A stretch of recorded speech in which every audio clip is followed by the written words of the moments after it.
Good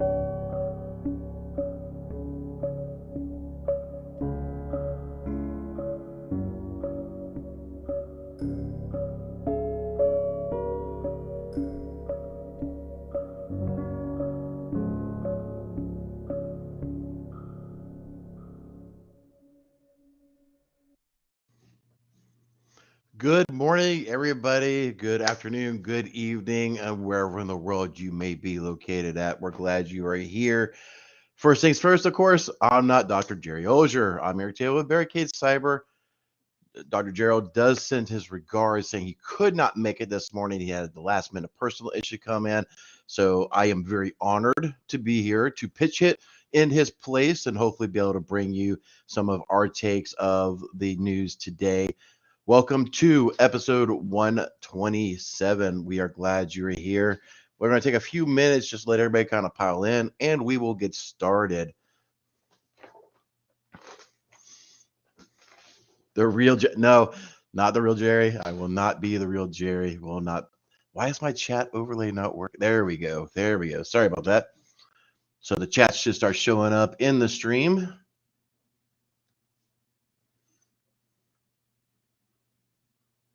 Good morning, everybody. Please remember, I've normally failed to mention this, but you know this episode is worth half a CE. So if you have you are required to keep CPEs, please notate, say, hey, my name is blah blah blah, and I am here for today's episode. I need to mute that. That thing is a little loud. So how's everybody doing this morning? I know the past couple of weeks it's been it's been really crazy on my side. Yes, this is a deep fake. Yes, I've been working on doing this, but my rig in the other room broke, so the real veil is revealed here. Carry day 131 days, man. I will tip my water glass to you. I still drink a little bit of caffeine, but I definitely don't drink the 2 pots of coffee like I used to, even as of a month or so ago. Person got really sick, so get a lot of caffeine makes me really jittery anymore. I don't have the tolerance for it like I used to. So we will just give this thing a few more moments. Let everybody pile in. My name is Real Slim Shady. I'm Slim Shady, and I'm the Real Shady. So I've queued up everything. People who've watched this stream before, you guys know that things can tend to get a little spicy, right? So hopefully we don't have any eggplant stories again today, right? I remember the last one, the first episode or the first story right off the gate was, telling people they can go eat a D, and I was like, wow. And that was the first story, so it was crazy. It was crazy. All right, ladies and gentlemen, we will go ahead and get this thing kicked off. Y'all know the drill. In case you're not, you are new here and you just finally crowd out from underneath a rock every morning, we do go to CISOseries.com and look at all the stories of the day, and then we will give you our analysis based off of that story. So from there, ladies and gentlemen, let's kick this story off. Let's go. It's Wednesday, June 8th, 2022. Passwords are finally dead. No, it's for real this time. At its Worldwide Developer Conference on Monday, Apple announced its plan to launch passwordless login across Macs, iPhones, iPads, and Apple TVs later this year. Within iOS 16 and macOS Ventura, users will be able to log into websites and apps using digital keys, which are created using Touch ID or Face ID. These passkeys will sync across user devices using iCloud's keychain rather than being stored on servers. In May, Apple, along with Microsoft and Google, declared their support for new FIDO standards upon which Apple's passkeys were developed. Hackers? So that's interesting, right? I've been really watching this thing for a while about this whole passwordless situation. There's been many vendors out there attempt to do this, but I haven't seen anybody really shine through on this thing. The two things, this right here, this whole image, screams LastPass to me. I'm a huge LastPass person, right? So this right here just screams LastPass to me. I guess maybe it's all the red or whatever. I don't know, but good thing to Apple for trying to get this thing done, but the Chinese, sorry, yeah, I definitely see the Chinese exactly. The only real problem is this. So if you're in a complete Mac ecosystem, then maybe that it will be a good thing. So you got your iPads, you got your iPhones, you got your iMac, um, or MacBook Pro, or whatever the case is. But if your whole world is the Mac ecosystem, then maybe that would be good. But and forgive me, I don't know a whole lot about. I mean, I have an iPhone, but I don't run on a Mac OS. I do have VMs of it, but you know, I do wonder about if you're on your Mac, most of them don't have Face ID unless you're doing MacBook Pro. You got the laptop or something like that going on. How is that going to really translate and be able to unlock and submit your keys? Anything like that, right? But I don't know. I mean, I do see that the Apple's Face ID has worked pretty well. In some of the tests I've done, I do know in Black Hat, there's a lot of people who are able to manipulate Face ID, things of that nature. But I haven't seen any stories in the past couple of years, so maybe Apple has done a really good job of locking that thing down. I do think that there is some loopholes with the new Face ID being allowed to use face mask while you use or try to unlock your iPhone and other iDevices. So I do think that may lead some possible security holes, but definitely one that I will keep a definite eye on, because this whole situation has been evolving for many years, at least in the past 3, as a really, really high thing. So this is definitely something that I'm going to keep, another watchful eye on, seeing what Apple is doing, and hopefully it'll be good, but we'll see. Hopefully it's not a big flop like everything else has turned out to be, right? Because so many companies have tried to do this, and it just wants to it's just been a big flop. But anyway, we'll carry on. Steal credit cards from online gun shops. 2 American gun shops have disclosed data breaches resulting from card skimmer infections on their e-commerce sites. Rainier Arms, who peddles high-end tactical rifles, received customer reports of unauthorized payment card activity back in December 2021, but only just isolated malicious card-stealing Java code on its site in mid-April. The skimmer was actively harvesting payments since June of 2021, and Rainier has issued breach notices to more than 46,000 impacted customers. Additionally, firearms dealer Numeric discovered in March that they had suffered a similar breach affecting payment information entered on their site between January 23rd and April 5th, 2022. With increasing sensitivity around gun ownership and high-dollar transactions, firearm dealer sites are expected to remain lucrative targets for cyber criminals. All right, so this one may get a little technical, so this kind of where I live in, right? So as a note, when you are, a lot of folks will see, your credit card skimmers at your gas pump, at your retail store, things of that nature, a little device that will sit over your credit card machine that will steal and skim that data before it goes into the machine itself. That's skimming. It's you taking a layer off. That's kind of why it's called skimming. Why I guess it's still called credit card skimming, because they're adding a layer into the web page itself. So a lot of times what they'll do is use a Java code to actually intercept or analyze the credit card transactions through the brokers, things of that nature, like from the website to the broker. So the code will sit on that website and will capture that information in transit going through, or from the web page before it hits that secure communication and goes through, kind of skimming it in the process. I morally call it an interception, not really a skimming in the truest sense of skimming, but that's kind of the way it is. A lot of it's just a lot of Java code that goes in. It's very, very targeted to the platform that they're using. You can't just drop any script kiddie type of thing. There's got to be specific code to it, but this is just another situation, that I talk about all the time where, you may think that your individual business does not need to worry about cybersecurity in any way, shape, or form, right?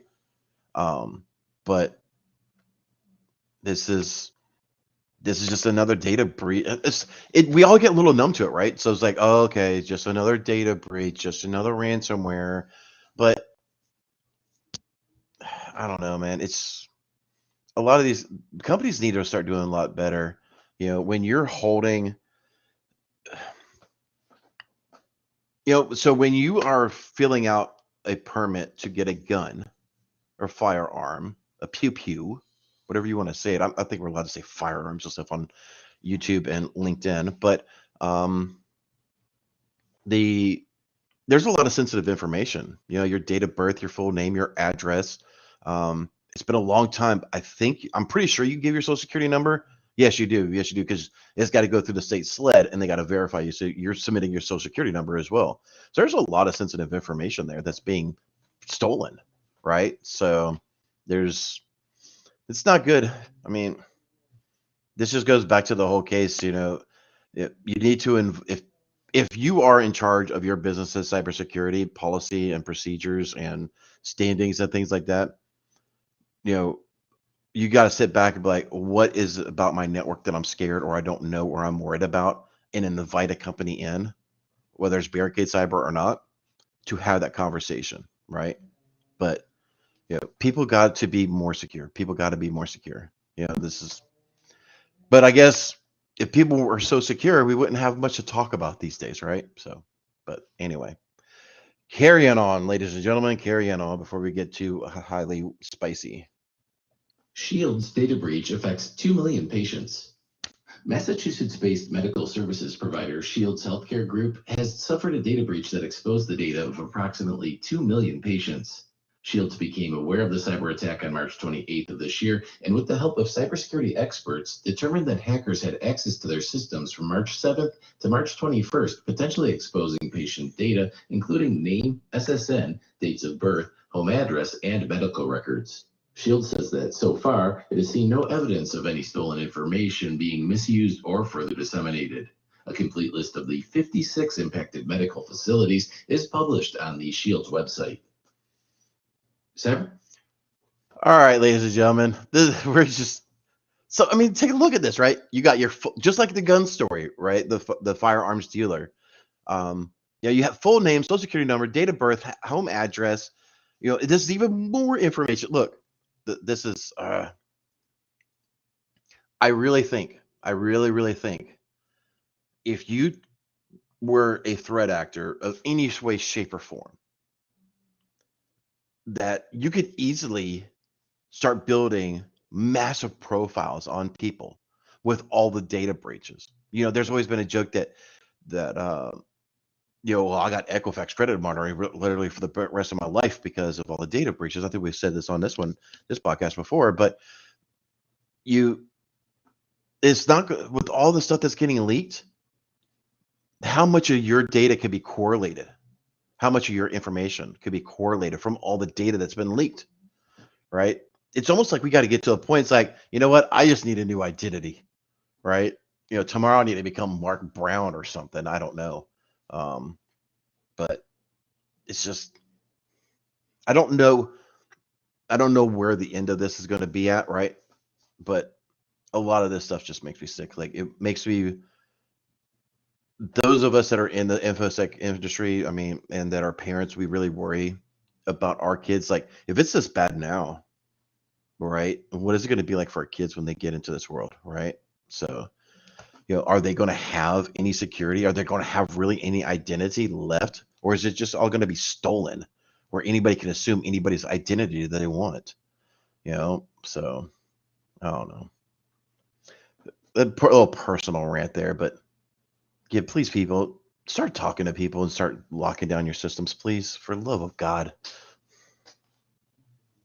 Cybersecurity Advisory warns of potent cyber extortion group. No. Several U.S. federal agencies, including CISA, have issued an alert warning organizations of a data extortion group named Karakurt, which experts believe has ties to the infamous Conti gang. Karakurt has employed a variety of TTPs to steal data from companies and subsequently demand ransoms as high as 13 million Bitcoin. Karakurt has been known to contact their victims' employees, business partners, and clients with harassing phone calls and emails containing screenshots of stolen data to pressure the victims to cooperate. Between September and November of 2021, more than 40 organizations fell victim to Karakurt. CISA has published mitigation strategies at www.cisa.gov. All right. So Karakurt is security, but or another data exfiltration, double extortion. I can't talk. Double extortion group. But let's just be clear. Karakurt is believed by many, including myself, a rebranded entity. If you remember a couple weeks back, Khan talking about banning everything that they're doing, all the administrators were going to actually go into separate. We think this is actually a rebranding of Conti. So, while they say it's a part of Conti, we freaking think it is Conti. I mean, just, instead of your ice cream being made by Dunkin' Donuts this week, or your donuts being made by Dunkin' Donuts week, maybe going to Krispy Kreme or whatever. Does Starbucks do donuts? I don't think they do. But anyway, so we'll do Dunkin' Donuts and Krispy Kreme, right? So just get a different manufacturer, different vendor. Just, there's nothing really new. I mean, it is interesting to see the demands have ranged from $25,000 to $13 million. Look, these folks, while they pop you and steal your data and put it up on their name and shame sites, right? Crispy Donkey. Love it. Hold on. Crispy Donkey. There we go.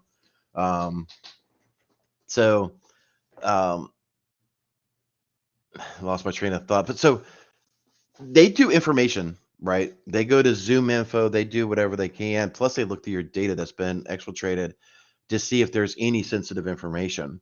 And a lot of times they'll base it off of your reported yearly gross income. Zoom info has nothing concrete or anything like that, but it's definitely a good estimation of what your company's value may be. So, I will say from our world, from the digital forensics incident response, we have seen some that are less than 25,000, not Karakurt, but definitely Conti.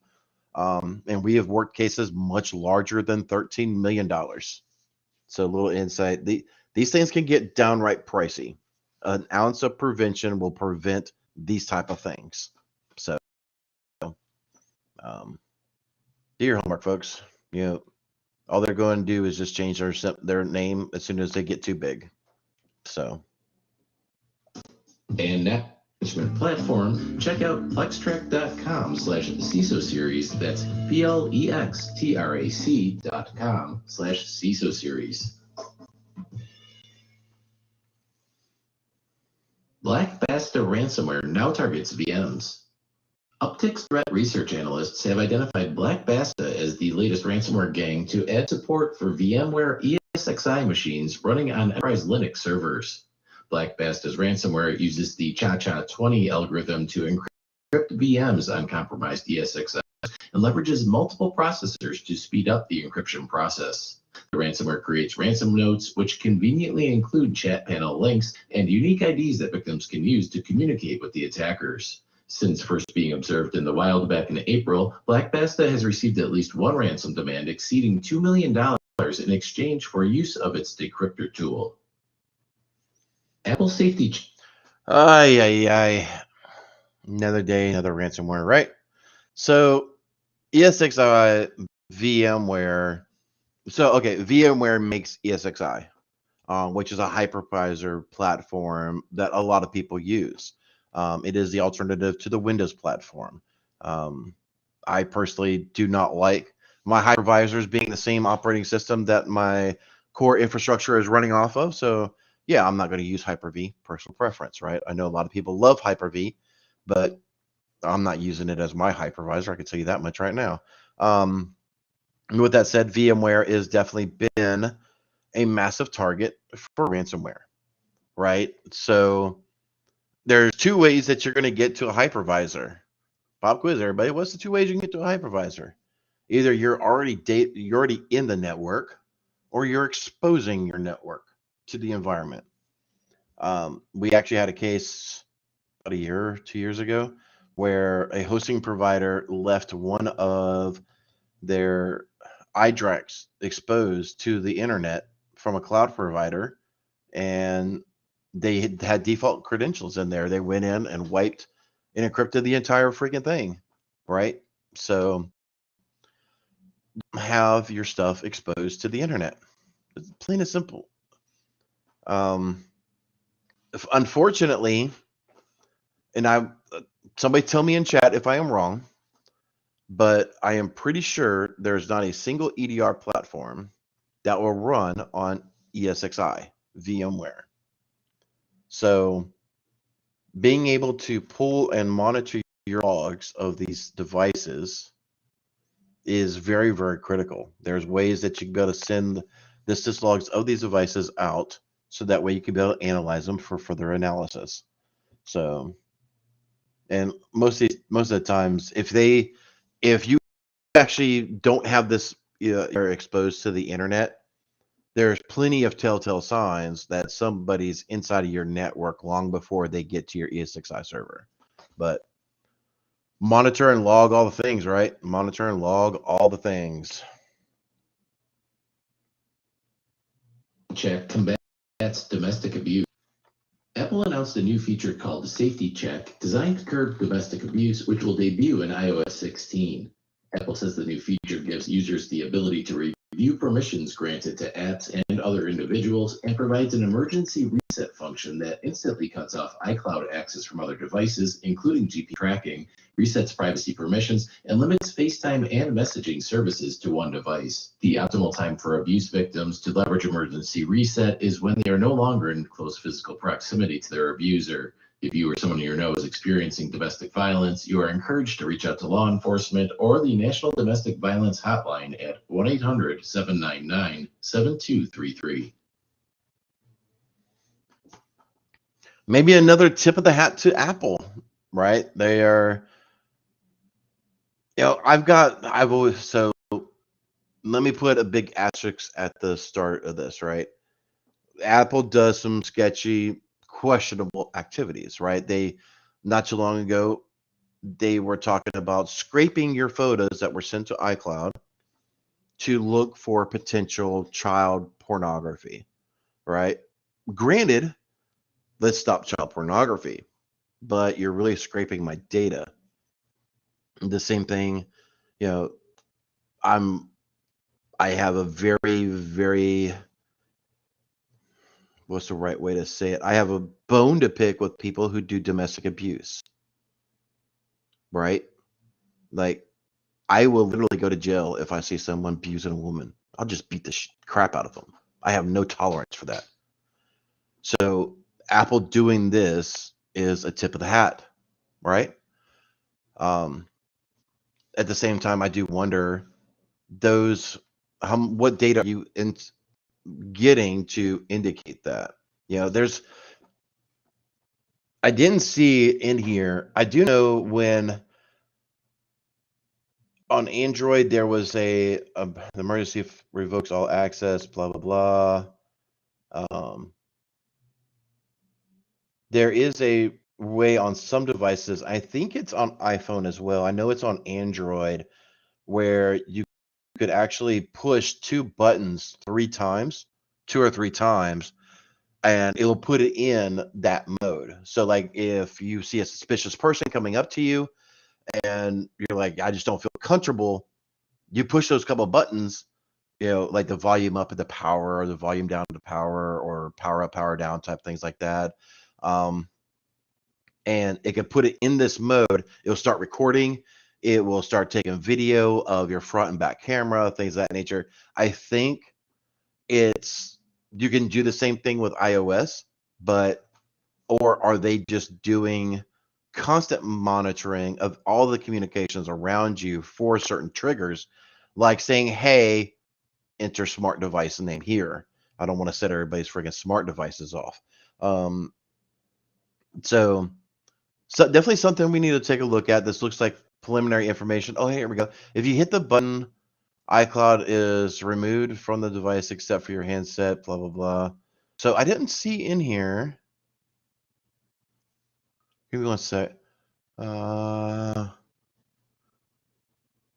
yeah, it doesn't say like what buttons or features or whatever you have to tap.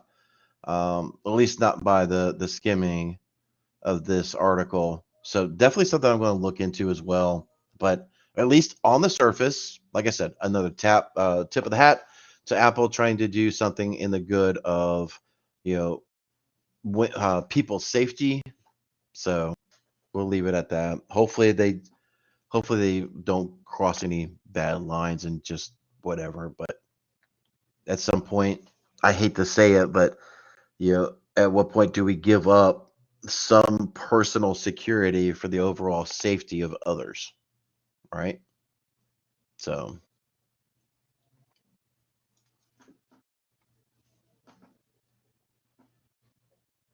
Schneier predicts AI hacking will favor defense.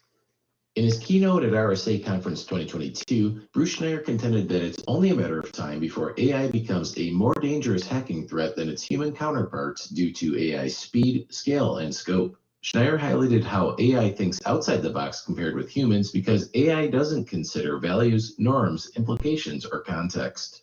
Schneier noted that cybersecurity professionals need to begin preparing to defend against AI threats now, suggesting financial systems as a starting point due to their being, quote, designed to be algorithmically hackable, end quote. Finally, Schneier opined, quote, AI hacking can be deployed by the offense and the defense. In the end, it favors the defense, end quote.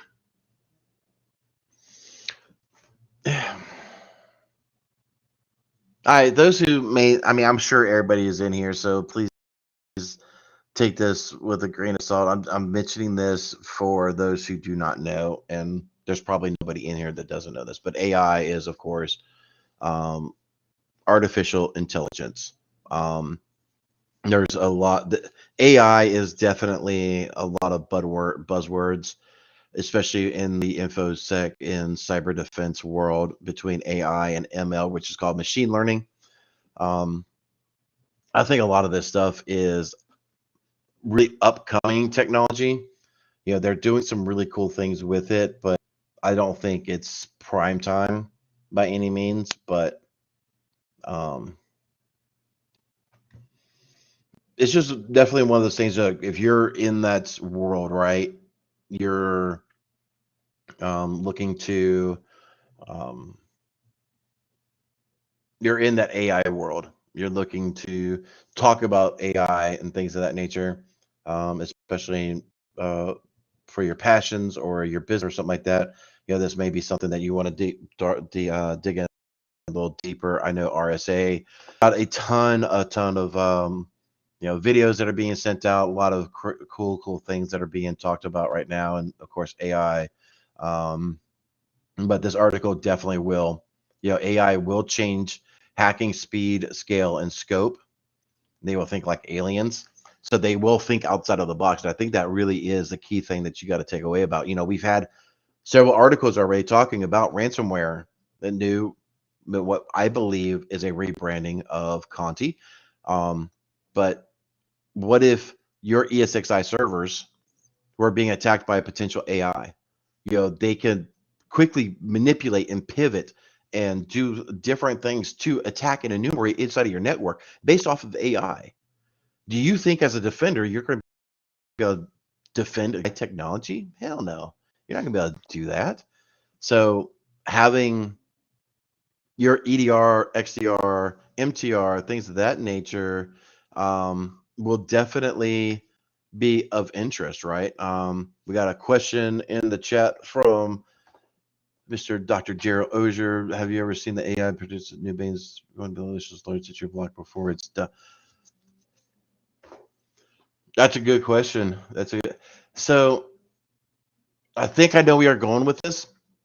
I do think having your primary defenses blocking on new domains is critical, right? And even here's a tip from a pro, if you will. Any new and unrated domain gets immediately blocked in our networks until they are properly vetted, right? I think that's where you're going. So, um, unless you can prove and that you can prove that that domain is okay, you can prove that that network that your network is trying to communicate is clean and it is good to go. I'm not going to let my clients communicate with that. So, same thing on the inbound, right? I'm not going to let unknown, untrusted networks communicate with my trusted networks. It's just not going to happen. Yeah, we get a lot of pushback from our clients about that. It's like, but it's just blah, blah, blah. I'm like, but do you really know blah, blah, blah? I don't know blah, blah, blah. So let's talk to blah, blah, blah. And then we can entrust them into our network. But blah, blah, blah can stay at the door. Blah, blah, blah, blah, blah, blah, blah. But anyway, we'll carry on, ladies and gentlemen. And now for our You Should Probably Patch That segment. On Monday, Google published its Android Security Bulletin for June 2022, detailing patches for over 40 security vulnerabilities, including an RCE bug in the system component affecting Android versions 10, 11, 12, and 12L. Several other critical vulnerabilities were also addressed by the bulletin. Additionally, Zero Patch Micropatching Service has developed free and unofficial patches for all Windows platforms back to Windows 7 and Server 2008, which are vulnerable to yet another zero-day vulnerability, dubbed Dogwalk, in the Microsoft Support Diagnostic Tool. Though the bug was first discovered back in January 2020, Microsoft denied it being a security issue, claiming that Outlook users were not at risk. However, security researchers claim that a threat actor could still use the traversal bug to deliver malicious files via alternate email clients or in drive-by download attacks. And however, there's another RCE vulnerability. Those who don't know, holy moly, I am so sorry. I didn't even have that window up. My apologies, viewers. Y'all were just looking at a big old screen on my head. My apologies. So this is the last one that they were talking about, definitely patching all of your things. There's over 40 security vulnerabilities that are affecting the Android devices and their related device or the Android ecosystem. RCE raised condition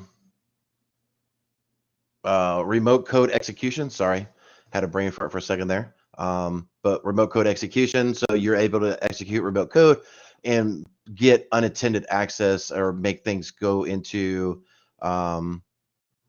make remote devices do execute code in an unfavorable way, right? So this really goes back to know all your things, patch all of your things. If you don't know you got 13 if you only think you have 10 Android scanners for your manufacturing plant, but you really have 13, you potentially have 3. So this really goes back to asset inventory, knowing all of your things, patching all of your things.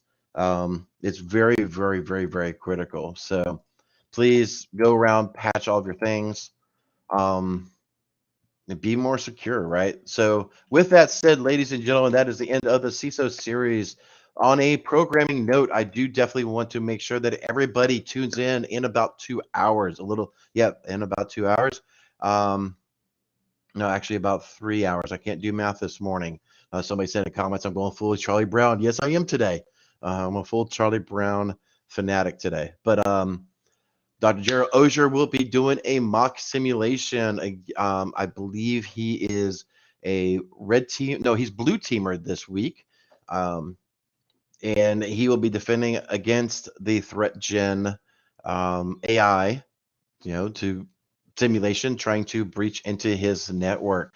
So that will be on his channel and the threat gen channel. Definitely please go over there and do us all a big favor. Let's try to promote Threat Gen. Please go out to YouTube, look for Threat Gen. Please subscribe, because they are not only employing and helping Dr. Gerald Ogier. They are doing a ton of stuff, in and outside the community. So, if you're into InfoSec, you love the cybersecurity stuff, please go subscribe to ThreatGen, help those folks out with going forward with that. With all the notes that we have, it looks like the regular host will be back tomorrow again. He will even be on a little bit later today. He just had some last minute stuff come up. So thanks for tolerating my Charlie Brown today. And we will bid y'all all adieu. Take care, everyone. Take care of each other, and we'll see y'all next time. Take care. There once was a kid whose passwords laid across all sites. They were the same, a criminal, then found their fame by taking that data to go. Soon may a criminal come to steal your pictures and data and run. One day when the crime is done, they'll steal your account and go.